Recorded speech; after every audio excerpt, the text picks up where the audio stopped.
সুপ্রিয় শিক্ষার্থীরা, ডক্টর মালিকা বিশ্ববিদ্যালয় কলেজের পক্ষ থেকে অনলাইন ক্লাসে তোমাদের স্বাগত। তোমরা জানো ডক্টর মালিকা বিশ্ববিদ্যালয় কলেজ 1982 সালে ধানমন্ডি এলাকায় প্রতিষ্ঠিত হয়ে অদ্যাবধি উচ্চশিক্ষার ক্ষেত্রে ব্যাপক ভূমিকা রাখছে। তাহলে শুরু করছি আমার আজকের ক্লাস। আজকের ক্লাসের শিরোনাম হচ্ছে Graph and theme writing for HSC examinee.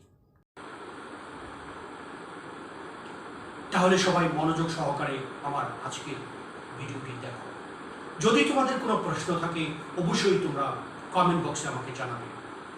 তাহলে শুরু করছি আমার আজকের ক্লাস। ধন্যবাদ সবাইকে। Dear students, আজকে তোমাদের গ্রাফ এবং থিম রাইটিংয়ের উপর ক্লাস নেব। প্রথমেই বলা যাক গ্রাফ সম্পর্কে। গ্রাফ তোমাদের লিখতে হয়, সেখানে 10 মার্কস থাকে, 10 মার্কস গ্রাফের জন্য। এই গ্রাফটা লিখতে হলে অবশ্যই তোমাকে জানতে হবে গ্রাফটা আসলে কী নিয়ে গ্রাফটা অঙ্কিত হয়েছে। এখানে তোমরা প্রশ্নটা পড়বা, ভালো করে প্রশ্নটা পড়তে হবে। The graph below shows the choice of profession by educated people. এইটা হচ্ছে গ্রাফের বিষয়বস্তু। এটা হচ্ছে বিষয়বস্তু, এর উপর ভিত্তি করেই তোমাদের গ্রাফটা চিত্রিত হয়েছে।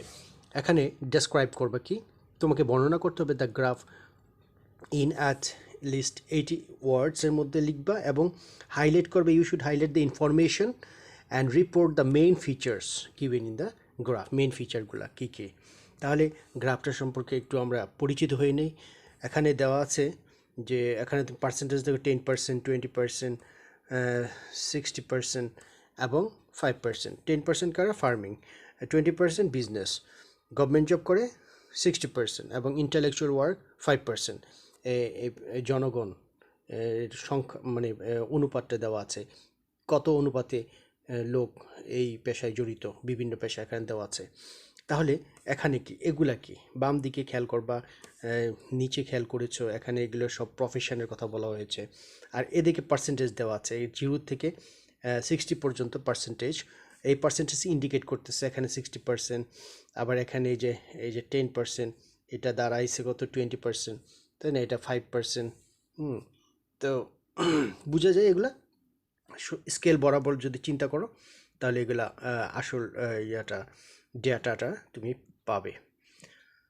তাহলে আমি শুরু করছি কীভাবে ডেসক্রাইব করবে, এটা হচ্ছে মেইন কথা। 10 মার্কস যদিও। The choice of profession by educated people, যারা শিক্ষিত লোক তাদের বিভিন্ন পেশার একটা চিত্র এখানে দেওয়া হয়েছে। প্রথমে তুমি ডেসক্রাইব দ্য গ্রাফ হ্যাজ শোন, অথবা গ্রাফ শোজ শোজ, এই কথাটা প্রথমেই লিখবা। The graph has shown the choice of profession by different educated people, এই কথাটাই, এই কথাটাই তুমি ঘুরিয়ে ফিরিয়ে বা তোমার নিজের ভাষায় বা এইটা লিখতে পারো। প্রথমেই এই কথাটাই থাকবে, প্রথমেই প্রশ্ন যেটা দেওয়া আছে সেটা আগে লিখবা। তারপরে এখানে ক্যাটাগরিজ দেওয়া আছে। দেয়ার আর 4 categories. There are 4 categories of profession that are mentioned here. চার ধরনের প্রফেশন আছে, 4 types of profession অথবা 4 categories of professions are mentioned here. And they are তারা হচ্ছে, তারপরে এগুলো বলবো farming, business, government job, intellectual work.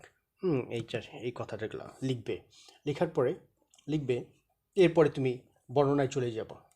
ঠিক আছে, এতক্ষণ কি বললাম আমরা? এটা ডেসক্রাইব করলাম, যা দেওয়া আছে তাই বলেছি। এখন ডেসক্রিপশনে চলে যাও। হিয়ার উই সি, আমরা দেখতে পাই, here we see that government job has occupied the first position 60%। এই যে দেখো, government job has occupied first position, that is highest number of people are engaged in government job, and they are 60% of the educated people. 60% of the people বললে হবে না, educated people এর কিন্তু এটা ডাটাটা। তাহলে 60% of the educated people, তুমি কি বলে? হাইয়েস্টটা বলেছো এখন। তারপরে তুমি বলবা in the fields of the educated people's choice of their profession, এই কথাটা তুমি বলেছো যে ইন দ্য গ্রাফ, এইভাবে বলতে পারো। In the graph business has as their business has business কতটুক দেখো তো বিজনেস কতটুক 20%, তাই না? এখানে 20% দেখা যাচ্ছে। তাহলে বিজনেস হ্যাজ অকুপাইড, লেখো business has occupied 20% of the educated people,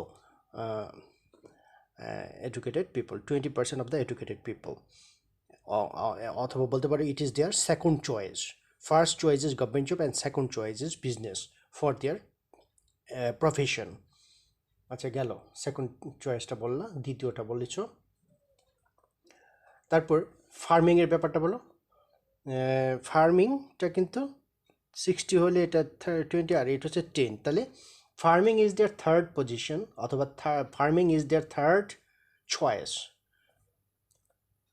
তারপরে বলো the percentage of the people who choose farming as their profession is 10%। তুমি থার্ড বলে তারপরে 10%টা বলছো, দুইটা সেন্টেন্স আলাদা করেছো। অথবা তুমি সরাসরি বলতে পারো the farming is occupies the third position and it is 10% of the educated people. তারপরে বলো যে on the other hand, এইটার কথা বলবে এখন, on the অপরপক্ষে নাও বলতে পারো we see that very few people are interested in intellectual work and which is always called a key to personal আর ন্যাশনাল ডেভেলপমেন্ট। এই কথাটা ইন্টেলেকচুয়াল ওয়ার্কের কথাই বলেছে। তাহলে কীভাবে বলবা যে we see that very few people are interested in intellectual work and though it is a very important profession for the development of a country, but we see that very few people of our country, very few educated people of our country choose intellectual work as their profession. Only 5% of the people show interest in intellectual work. এই কথাটা বলে তারপর পার্সেন্টেজটা বললাম।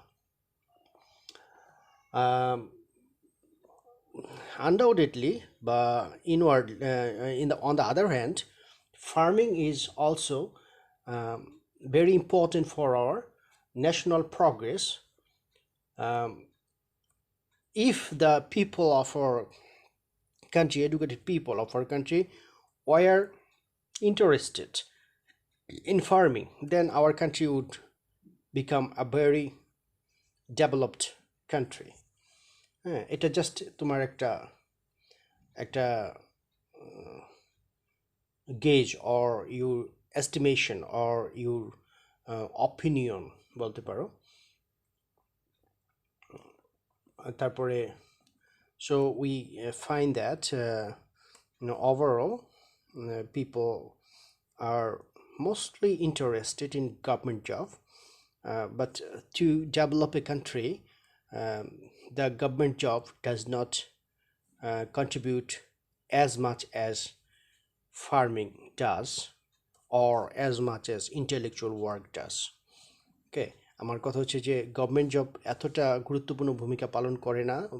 অধিক সংখ্যক লোক যদি ফার্মিংয়ের ব্যাপারে ইন্টারেস্টেড হতো আমাদের দেশে অথবা ইন্টেলেকচুয়াল ওয়ার্কের দিকে ইন্টারেস্টেড হতো তাহলে আমাদের দেশ আরও ডেভেলপড হতো, তাই না? জব তো জবই, চাকরি তো চাকরি, but there is no productive in output, there is no any development issue here, just doing the job and getting the salary. It is a government job, তাই না? তাহলে আমাদের ডেভেলপ করতে হলে, আমাদের দেশকে ডেভেলপ করতে হলে we must focus on farming. If the educated people of our country were interested in farming, then our country would have become more developed. ওকে, তারপরে তুমি জাস্ট আরও দিয়ে একটা কথা দিতে পারো, এখানে বলতে পারো যে to summarize the graph, তুমি সামারি লাস্টে বল, to summarize the graph we can say with an emphasis that it is high time that educated people made up their mind to select farming and business as their profession. এটা লাস্টে তুমি অপিনিয়নটা দিয়ে দিলা।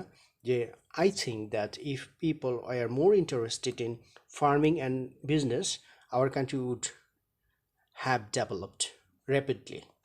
ওকে, তাহলে তোমার মোটামুটি গ্রাফটা এইভাবে লিখে দিলে হবে, উইদিন 80 ওয়ার্ডসের মধ্যে দিবা। ঠিক আছে, তাহলে শর্ট করেই দিবা, 80টা ওয়ার্ড খুব বেশি কিছু না, এটা ডেসক্রাইব করলে 80 ওয়ার্ড হয়ে যায়। এভাবে তোমরা গ্রাফটা লিখবে। ওকে, এরপরে আমি পরের প্রশ্নে চলে যাচ্ছি।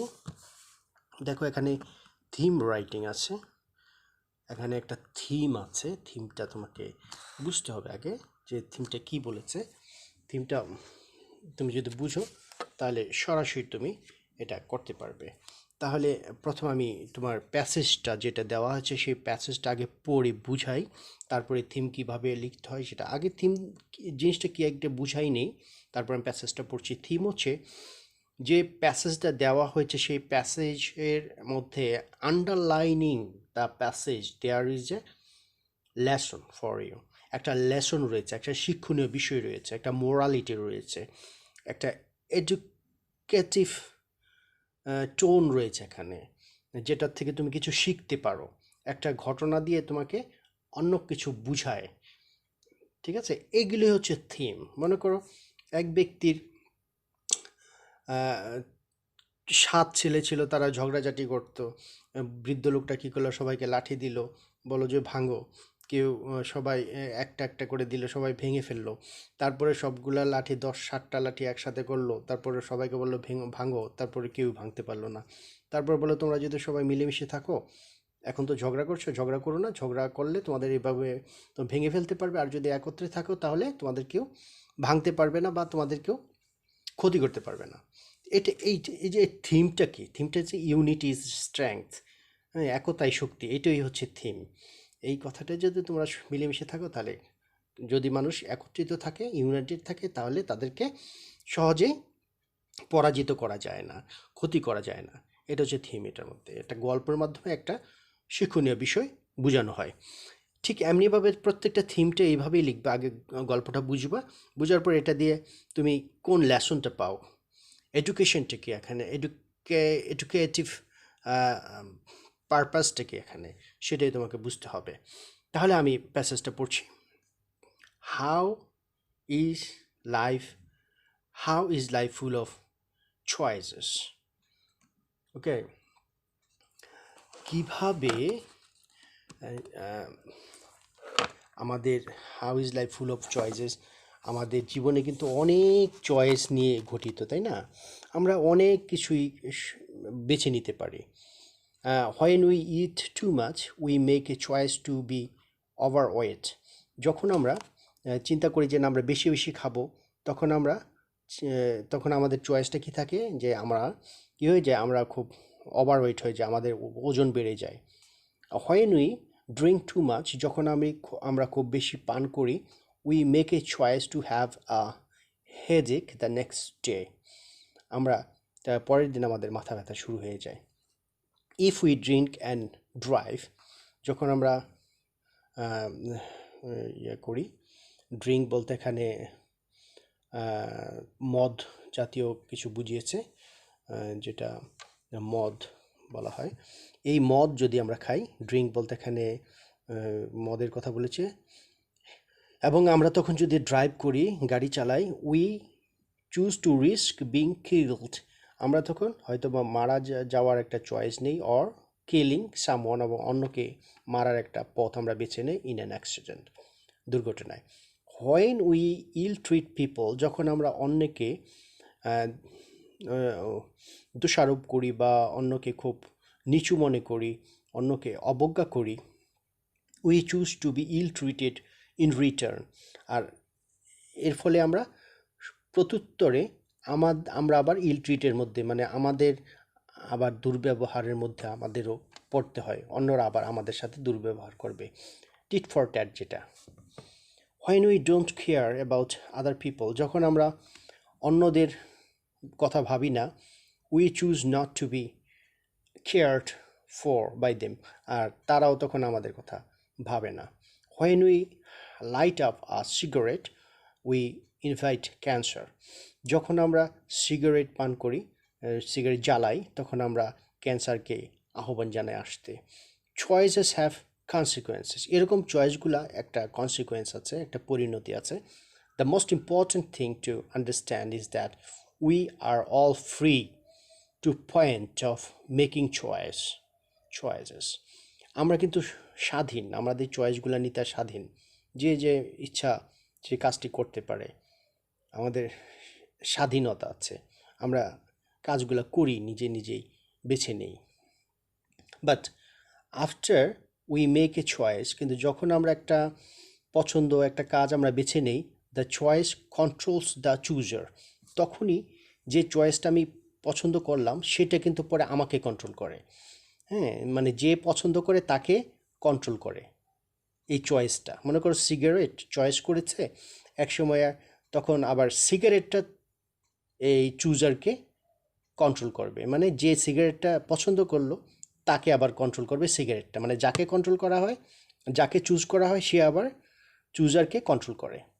We have no more choices, আমাদের আর কোনো চয়েস বাকি থাকে না। হোয়াট ইজ সাকসেস, তাহলে সফলতা কোথায়? Series of positive choice is called success. অনেকগুলা চয়েস, এখন আমি সাকসেসের কথা আসি, কখন সাকসেস আমরা পাই? আমরা তো বিভিন্ন কাজ করি।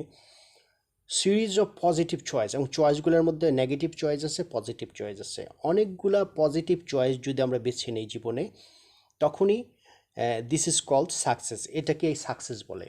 And that of negative choices is called failure. আর যদি চয়েসগুলো আমাদের নেগেটিভ হয় তাহলে এটার অপর নাম হচ্ছে ব্যর্থতা, failure. We have an equal opportunity to be unequal, আমাদের আনইকুয়াল হওয়ার একটা সুযোগও রয়েছে, সমান সুযোগ রয়েছে সবার আনইকুয়াল হওয়ার। ইচ্ছে করলে যে আনইকুয়াল হতে পারে, ইচ্ছে হলে কেউ সাকসেসফুল হতে পারছে, ইচ্ছে করলে কি ইকুয়াল হতে পারছে। দ্য চয়েস ইজ আওয়ার্স, পছন্দটা আমাদের, ইচ্ছাটা আমাদের। Life can be compare to a pottery maker, জীবনকে তুলনা করা যেতে পারে শিল্পীর সাথে বা মৃৎশিল্পর সাথে। হু শেভস ক্লে, যে মৃৎ শিল্পী যে শেপ দেয় বা আকার দান করে মাটিকে, in any forms he wants, ঠিক যেরকম সে চায় ঠিক সেরকম আকৃতি দান করে এই মাটিকে। পটারি মেকারটা যারা পাত্র বানায়, পাত্র বলতে কি মাটির পাত্র, পাত্র, মাটির পাত্র যারা বানায় তাদের কথা বলেছে। তারা ক্লে মানে মাটিকে যেমন ইচ্ছে তেমন শেপ দেয়। Similarly we can mould our lives, আমরাও আমাদের জীবনকে এরকম আকৃতি দিতে পারি, into any shape we want, ঠিক যেরকম আকৃতি চাই সেরকম আকৃতি আমাদের জীবনেও আমরা দিতে পারি। তাহলে পুরোটা বোঝা গেল যে আসলে এই প্যাসেজটা আমাদের জীবন গঠনের জন্য যে বিষয়গুলো দরকার সেটা আমাদের হাতেই আছে। আমাদের কারণে, আমাদের চয়েসের কারণে আমরা ফেলিওর হচ্ছি, আমাদের চয়েসের কারণে আমরা সাকসেসফুল হচ্ছি। তাহলে বোঝা গেল যে there are many choices, some are negative choices, some are positive choices. এখানে আমরা যদি সবগুলো পজিটিভ চয়েস নেই তাহলে আমাদের সাকসেস আসবে, আর যদি নেগেটিভ চয়েস নেই তাহলে আমাদের ব্যর্থতা আসবে। আর আমরা চয়েসের ব্যাপারে আমরা স্বাধীন, উই আর ফ্রি, আমরা ইচ্ছে করলে যে কোনো চয়েস আমরা নিতে পারছি। বাট চয়েসটা নেওয়ার পরেই চয়েস আমাদেরকে কন্ট্রোল করে, পরে আমরা চয়েসকে কন্ট্রোল করি, চয়েসকে চুজ করি। হ্যাঁ, চয়েসকে প্রথম চুজ করি, তারপর চয়েসকে চুজ করার পরে আমরা যখন চয়েসের গতিতে হাঁটি বা চয়েসকে নিয়ে চলি, তখন চয়েস আমাদেরকে, সেই চয়েসটা আমাদেরকে কী করে কন্ট্রোল করে, মানে সে যেরকম সেরকম আমাদেরকে বানিয়ে ফেলে। এটাই হচ্ছে মূল কথা। আচ্ছা, তারপরে আমরা থিমে যাই। থিম এখন এটা দিয়ে কী বুঝাইছে, এটাই মূল কথা আমাদের। তাহলে কি বুঝলাম আমরা? What have we understood? What is the theme? What is the underlying tone here? এটাই এখন লিখব, 2, 3, 4, 5টা সেন্টেন্সের ভিতরে রাখবে। তাহলে আমরা বলতে পারি যে life means action, or life means taking or selecting profession or career. It does not mean contemplation. It does not mean contemplation. Contemplation মানে ধ্যানমগ্নতা, অলসতা, কর্মহীনতা। ধ্যান করা, কন্টেমপ্লেট মানে ধ্যান করা থেকে কন্টেমপ্লেশন। এটা জীবন মানে এটা না, ধ্যানে বসে থাকা জীবন নয়। Every action has its own consequence. প্রত্যেকটা কাজের কিন্তু একটা পরিণতি রয়েছে। Every work, every choice has its own consequence. Every action has its own consequence, whether it is good or bad.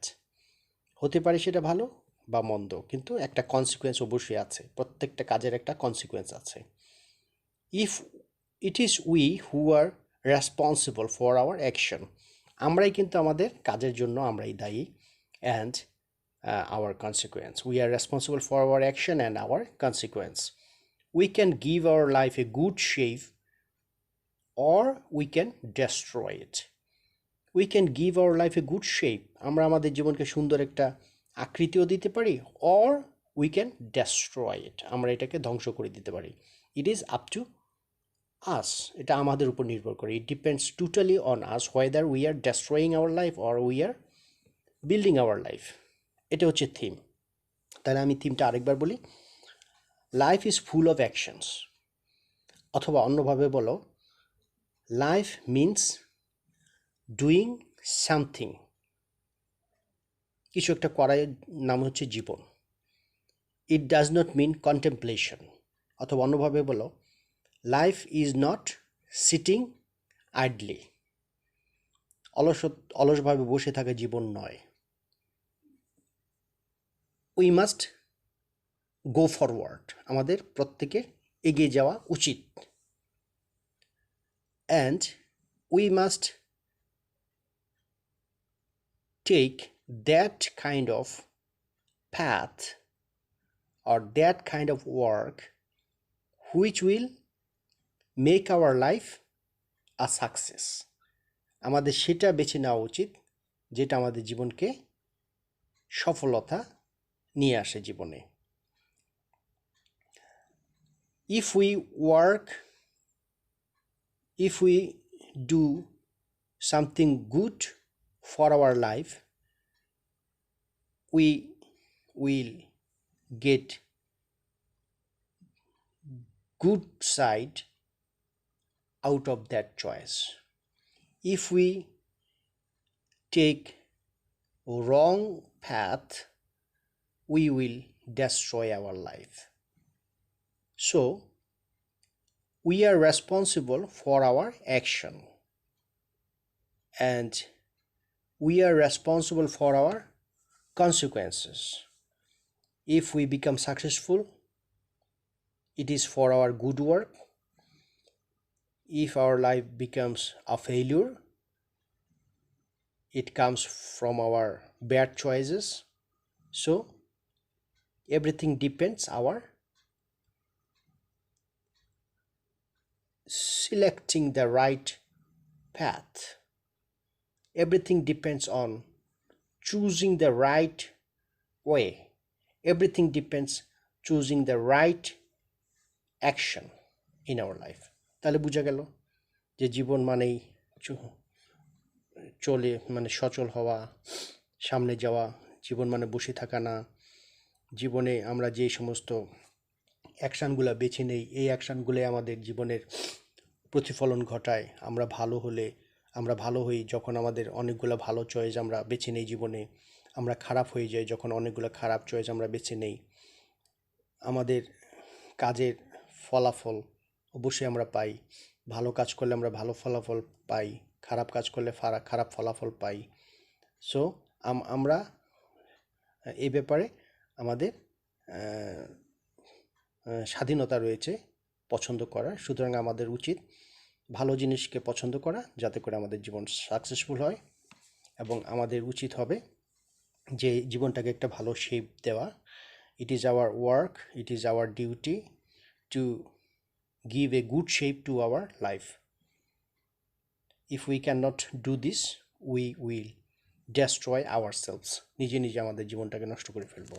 এটাই হচ্ছে থিম। ওকে, তাহলে তোমরা 4-5টা সেন্টেন্স, আমি অনেকগুলো সেন্টেন্স বলেছি থিমের মধ্যে বোঝানোর জন্য, এখান থেকে পছন্দ মতো 4টা বা 5টা সেন্টেন্স লিখলেই হবে। ঠিক আছে, বেশি বড় করার দরকার নেই, ছোট ছোট করে সেন্টেন্স খুব সুন্দর করে থিমটা লিখবে, তাহলেই হয়ে যাবে। ঠিক আছে, তাহলে আজকে এ পর্যন্ত থাকুক। নেক্সট ক্লাসে আমি আরও কিছু নিয়ে তোমাদের সামনে হাজির হব। সবাই ভালো থাকো, ধন্যবাদ সবাইকে।